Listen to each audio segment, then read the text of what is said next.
This story is titled, My Dad Kicked Me Out of My Own Room Just to Favor My Golden Child Brother, Not Knowing I Am the One Paying for the House. Hey everyone, before we jump into today's video, I need your help. We've noticed the channel is losing some traction, and subscribing is one of the best ways you can support us. It's quick, free, and it helps us keep bringing you awesome content. Your support means the world. Let's keep this channel growing together. Thanks so much. Now let's start the video. Hey Reddit, it's Dave here, longtime lurker, first-time poster. I never thought I'd actually post anything on here, but life's been crazy lately, and I need a sanity check, or at least a place to vent. So here's the deal. I'm 30 years old, single, and a software engineer. Pretty standard stuff, right? A couple of years ago, I bought this house in Westfield. Nothing fancy, just a 3-bedroom, 2-bath house in a decent neighborhood. I work remotely most of the time, so being in the city made sense. Plus, the plan was for my parents, Nancy, 56, and Ron, 58, to move in with me after they retired. I figured it'd be a win-win. They'd get to live in a nice house and have me around to help out, and I'd get to spend more time with them. They'd raised me in a small rural town, working as teachers, and I wanted to give them something better for their golden years. Now, let me clarify. I'm not some guy living in his parents' basement. This house? It's mine. I pay the mortgage, the utilities, the groceries, and pretty much everything else. My parents don't pay a dime, and I'm fine with that. They spent their lives taking care of me, so I figured it's only fair to return the favor now that they're older. At first, things were great. My parents seemed happy, settling into their new routines. Mom was all about decorating the house and starting a little garden out back. Dad rediscovered his love of crossword puzzles and old Western movies. I worked from my home office, and in the evenings, we'd have dinner together like one big happy family. Honestly, it felt good. I liked having them around. But then, things started to shift. It wasn't anything dramatic at first, just small stuff. Mom would make these comments about how quiet the house was during the day, or how she missed having a full house like we did when I was a kid. I thought she was just reminiscing, so I didn't think much of it. But looking back, I should have seen the writing on the wall. One morning over breakfast, Mom casually mentioned that my sister Jenna, 32, and her husband Mark, 33, were thinking about moving to Westfield. Jenna, for context, has always been the family's wild card. She's the older sibling who could never quite get her life together. Mark? He's Mark. Kind of a whatever happens, happens kind of guy. They've been married for 5 years, and during that time, they've bounced between jobs, apartments, and crises like it's some kind of sport. Anyway, Mom said they were struggling back in Fairview. They're a small town a couple of hours away. Jenna had just found out she was pregnant, and things weren't going great financially. Again, I didn't think much of it at the time. I figured they'd move to Westfield, rent an apartment, and we'd all help out when the baby came. That's what families do, right? But a few days later, Mom made her own decision. Jenna and Mark weren't just moving to Westfield. They were moving in with us. She said it like it was already a done deal. Just until they get on their feet, she added, like that made it okay. I didn't say anything at first. What could I say? No, your pregnant daughter can't move in? That's not exactly a good look. Plus, I wanted to be supportive. Jenna's my sister, and if she needed help, I wanted to help. But I also had questions. How long was just until they get on their feet? Were they planning to contribute financially? What was the actual plan? Mom didn't have answers. She just said, "It'll be fine, Dave. They won't be any trouble." Guess what? They were the trouble. So, a few days after Mom casually dropped the news about Jenna and Mark moving in, I came home from running some errands, and they were already there. I mean, not like, oh, they popped by to check out the place there. They had their suitcases, boxes, and even a freaking crib with them. I walked in, and it was like I'd missed a major memo. Mom was helping Jenna unpack in the guest room, while Dad and Mark were in the garage, moving stuff around. I just stood in the hallway for a solid minute, trying to process the scene. Eventually, I cleared my throat and asked, so this is happening now? Mom turned around, all cheerful, and said, "Oh, I thought Jenna told you. They figured it'd be easier to come now, before she gets too far along in the pregnancy." Right, because why not make life easier for everyone but me? I didn't want to cause a scene, so I kept it civil. I just nodded and said something like, "All right, let's figure out how this is going to work." I was already trying to mentally rearrange things in my head, figuring out how to make room for 2 extra people, soon to be 3, in the house without losing my mind. That night, after dinner, we all sat down in the living room to talk logistics. Or at least that's what I thought we were going to do. Instead, it turned into this weird mix of small talk and Jenna and Mark gushing about their plans for the baby.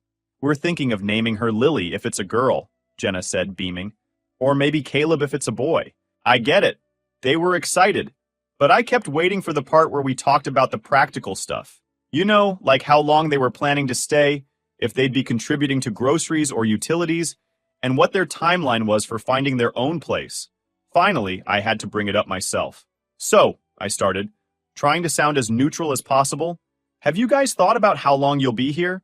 Just so we're all on the same page. Jenna gave me this surprised look, like I'd just asked her to recite the Constitution or something. Well, we were hoping to stay until the baby's a few months old, she said. You know, to save up and figure things out. That wasn't exactly what I wanted to hear, but okay. I asked if they had a budget or a plan for finding a place after that. Mark chimed in, saying something about how tough the rental market was and how they wanted to make sure they found the right fit. Translation, they had no plan. Then came the part that really threw me. Jenna mentioned casually, "Oh, and Mom said we could use the master bedroom. You know, since it's closer to the bathroom and has more space for the crib." I swear, I almost choked on my water. "Excuse me?" I asked, trying to keep my voice calm. "Mom said what?" Mom, who'd been quiet up until this point, decided to jump in. "I just thought it made sense," she said, like it was the most logical thing in the world. "The guest room is pretty small, and with the baby coming, they'll need more room." I stared at her, then at Jenna and Mark, who were both nodding along like this was some brilliant idea. "No," I said flat out. "That's not happening." Jenna's face immediately fell. "But Dave, it's just for a little while," she said, like I was the unreasonable one. "You've got the office and the guest room. It's not like you'll be cramped." I couldn't believe what I was hearing. "I pay for this house," I said, keeping my voice as steady as I could. "I work here, I sleep here, and I'm not giving up my room. Period." That didn't go over well. Jenna started tearing up, which is her go-to move when things don't go her way. Mark just sat there looking awkward, while Mom tried to play mediator. "Dave, don't be so dramatic," she said. "We're all family. We should be helping each other." "Helping doesn't mean being a doormat," I shot back. "They can stay in the guest room, or they can find somewhere else. But my room is off limits." The tension was so thick you could cut it with a knife. After a few more minutes of back and forth, I got up and went to my room. I could still hear Jenna sniffling in the living room, but I didn't care.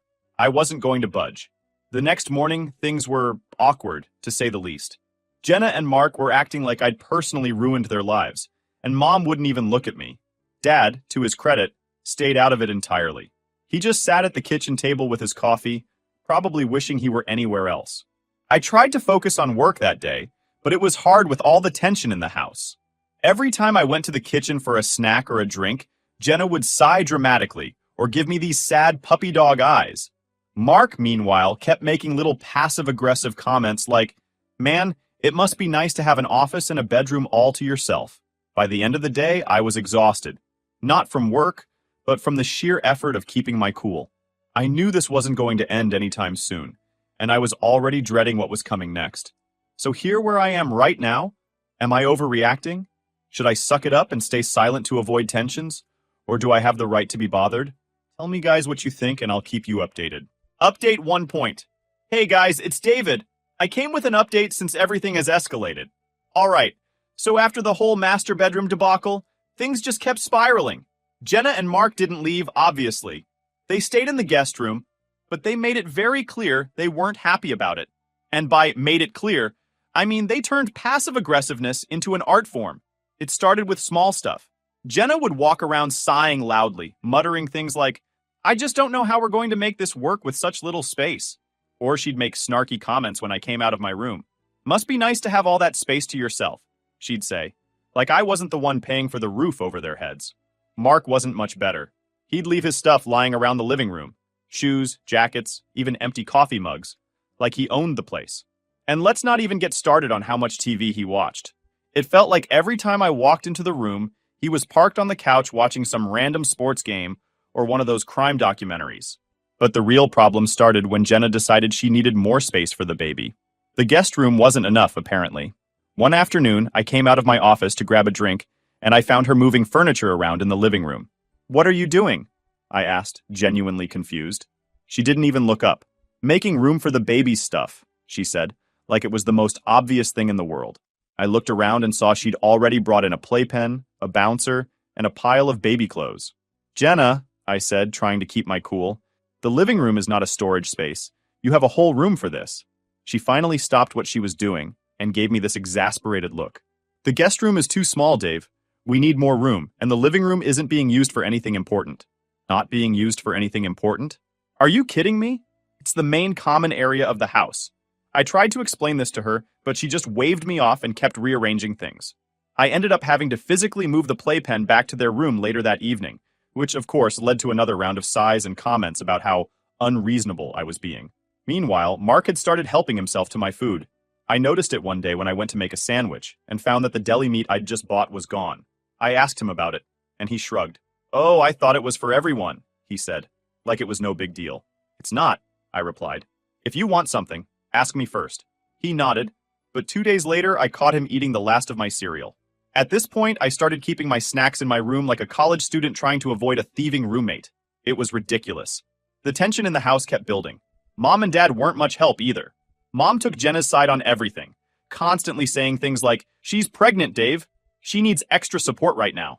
Dad, as usual, stayed quiet and tried to keep out of it, but even he couldn't completely ignore the drama. Then, the breaking point came. One weekend, I decided to take a break from the chaos and meet up with some friends for dinner. When I got back, I found Mark sitting in my office chair, using my computer. My work computer. "What are you doing?" I asked, trying not to lose my temper. "Oh, I needed to check something online, and the laptop we brought is super slow," he said, completely unfazed. "That's my work computer," I said, my voice sharper now. "You can't just use it without asking." Mark looked annoyed, like I was the one being unreasonable. "Relax, man. I wasn't doing anything important." "That's not the point," I snapped. "This is my workspace. My job is on the line if anything happens to that computer." He shrugged and got up, muttering something under his breath about how I was so uptight. I had to spend the next hour checking all my files and changing passwords just in case he'd done something stupid. By this point, I was done. Completely done. I tried to talk to Mom and Dad about it, but they brushed it off like it wasn't a big deal. "They're just trying to adjust, Dave," Mom said. "You need to be more patient." Patient? I'd been patient for weeks while they turned my house into their personal crash pad. I told her that things needed to change, or I was going to have to ask them to leave. She didn't take it well. "They're family, Dave," she said, her voice full of disappointment. "You can't just kick them out." I didn't want to kick them out, but I also couldn't keep living like this. I was working 10-hour days, paying all the bills, and coming home to a house full of people who acted like they owned the place. Something had to give. So at this point, things were already unbearable. Jenna and Mark were acting like the house belonged to them. Mom was constantly taking their side, and Dad was just floating through it all like he was a guest in his own life. I was walking around my own house feeling like a stranger. But what happened next? That was the tipping point. It was a Saturday morning, and I'd planned to spend it cleaning the house. Between Jenna's baby stuff creeping into every corner and Mark's inability to put anything away, the place was a disaster. I woke up early, grabbed some coffee, and started tidying up the kitchen. About half an hour later, I walked into the living room and froze.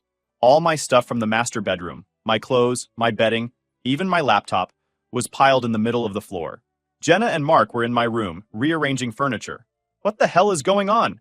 I asked, my voice louder than I intended. Jenna looked up, completely unfazed. "We're moving in," she said, like it was the most natural thing in the world. "Mom said it's fine." Mom appeared behind me, holding a stack of towels. "They need the space, Dave," she said, her tone calm but firm. "It's for the baby. You can take the guest room for now." I couldn't believe what I was hearing. "Are you serious?" I asked, looking between Jenna and Mom. "This is my house. My room. You can't just decide to move me out without asking." Jenna rolled her eyes. "You're being so selfish," she said, crossing her arms. "It's just a room, Dave. You don't need all that space." Mark chimed in from across the room, smirking like this was some kind of joke. "Yeah, man. We'll take good care of it." That was it, I snapped. "Get out of my room," I said, my voice shaking with anger. "Right now. Both of you." Jenna looked shocked. "Excuse me?" she said, her voice dripping with indignation. "You can't just throw us out. We're family." "I don't care if we're family," I said, my voice rising. "This is my house, my room. You don't get to just take it because you feel like it." Mom tried to step in, saying something about how I needed to think about the baby, but I cut her off. "No, Mom, I'm done. I've been more than patient, but this is crossing the line. If they can't respect my boundaries, they can find somewhere else to live."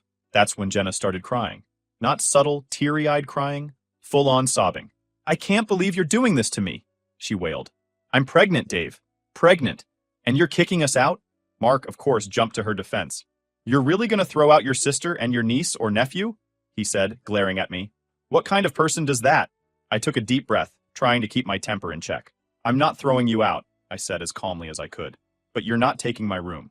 Either you stay in the guest room and follow some basic rules, or you can leave. Those are your options.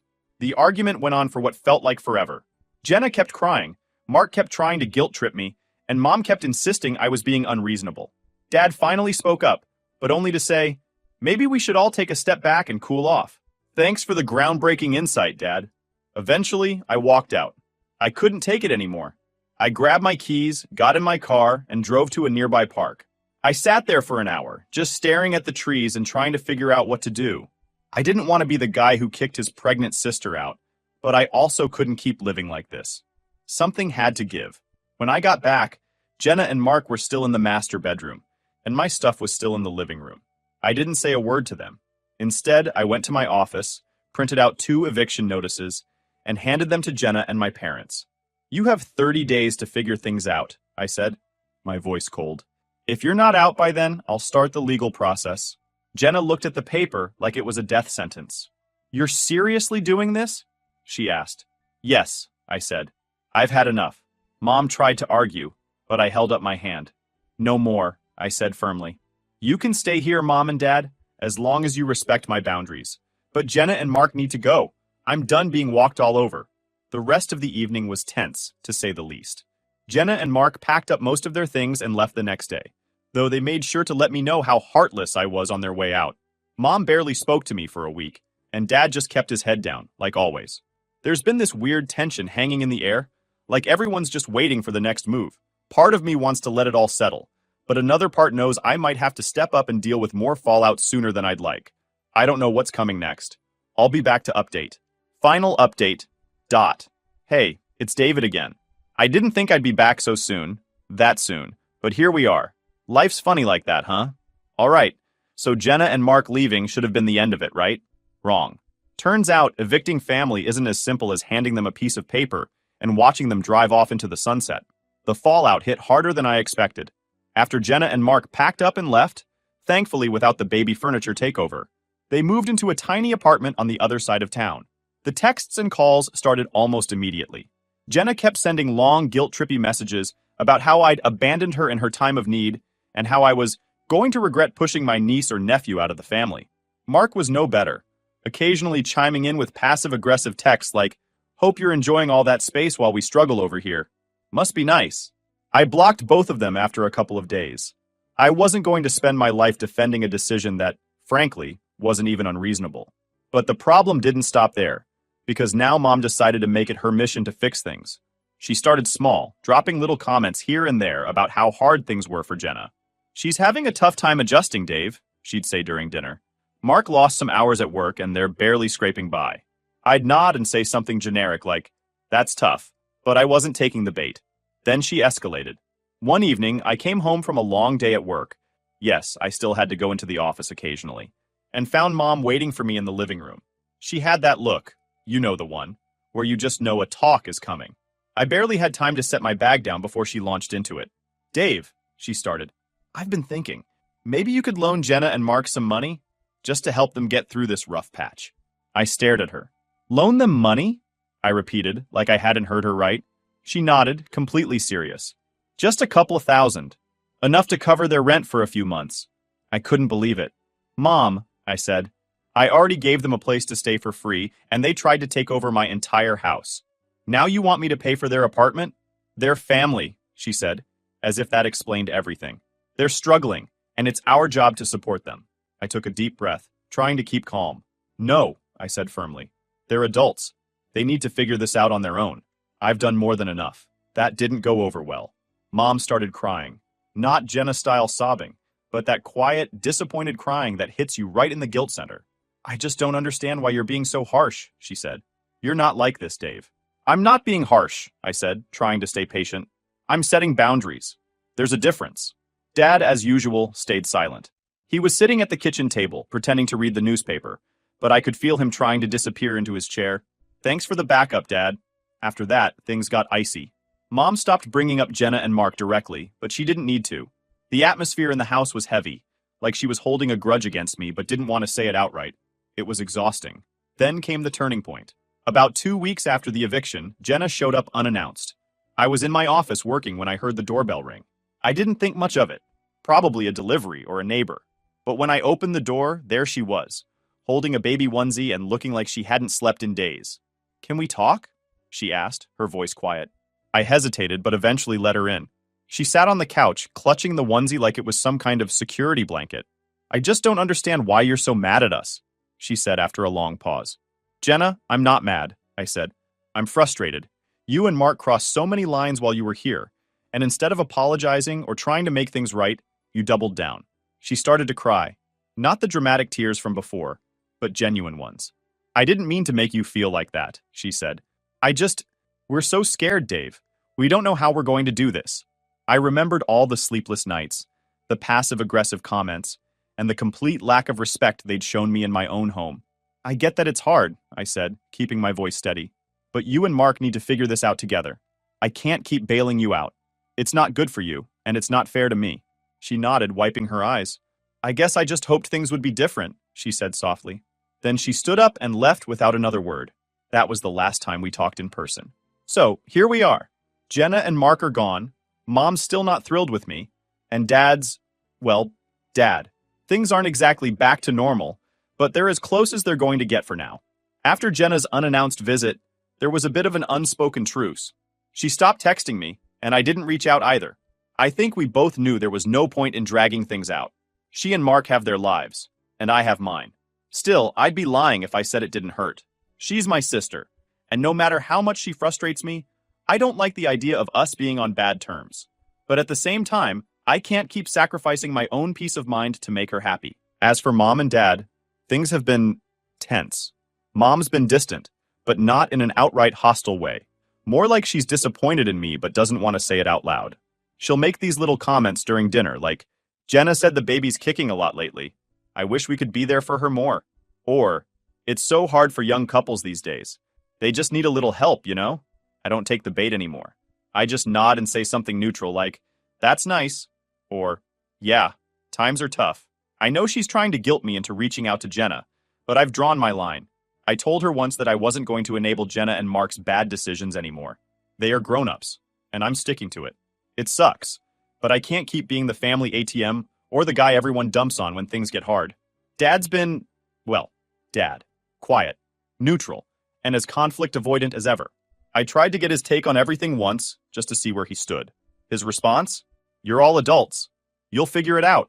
Not exactly the deep, insightful wisdom I was hoping for, but hey, that's Dad for you.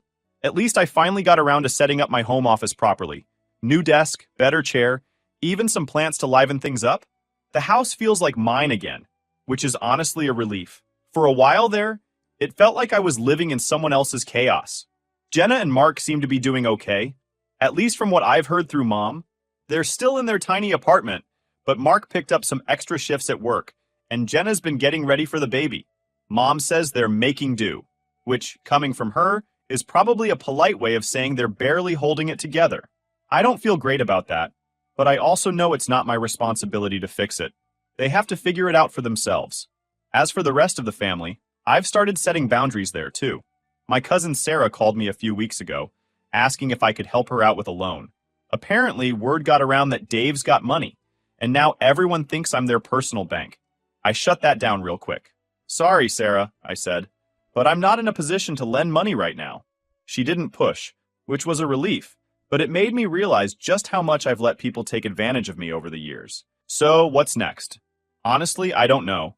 Things with Jenna are still unresolved, and I'm not sure when or if that will change. Part of me wants to reach out just to clear the air, but another part of me knows that nothing's really going to change until she and Mark learn to take responsibility for their own lives. Maybe one day they'll get there, or maybe they won't. Either way, I can't let their choices dictate my happiness anymore. For now, I'm focusing on me, my career, my house, my life. It feels selfish to say that, but maybe a little selfishness is exactly what I need. I've spent so much time putting everyone else first that I forgot how to take care of myself. Now, I'm learning how to do that, one day at a time. And honestly, it feels pretty damn good. Thanks for sticking with me through all this, Reddit. If you've got advice or thoughts, I'm all ears. Otherwise, I guess this is where my story ends, for now.